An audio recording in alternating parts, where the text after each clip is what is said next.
The distinguished orientalist, the late Professor Edward G. Browne of the University of Cambridge, visited Baha'u'llah at Bahji in the year 1890 and recorded his impressions as follows. My conductor paused for a moment while I removed my shoes. Then, with a quick movement of the hand, he withdrew and, as I passed, replaced the curtain, and I found myself in a large apartment, along the upper end of which ran a low divan.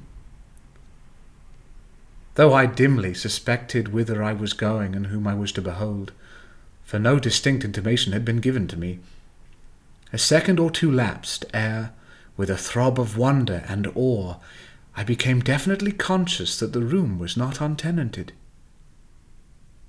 In the corner where the divan met the wall sat a wondrous and venerable figure, crowned with a felt headdress of the kind called Taj by dervishes, round the base of which was wound a small white turban. The face of him on whom I gazed I can never forget, though I cannot describe it. Those piercing eyes seemed to read one's very soul. Power and authority sat on that ample brow, while the deep lines of the forehead and face implied an age which the jet-black hair and beard flowing down in indistinguishable luxuriance almost to the waist seemed to belie.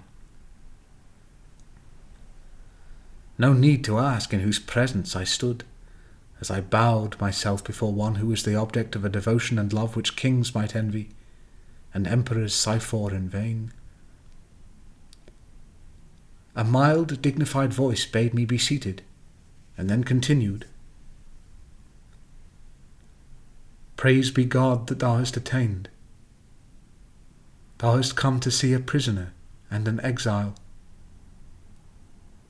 We desire but the good of the world and the happiness of the nations, that the bonds of affection and unity between the sons of men should be strengthened, that diversity of religion should cease, and differences of race be annulled.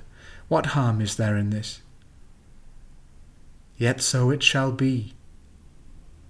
These fruitless strifes, these ruinous wars shall pass away, and the most great peace shall come.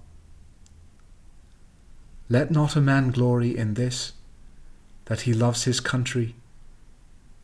Let him rather glory in this, that he loves his kind.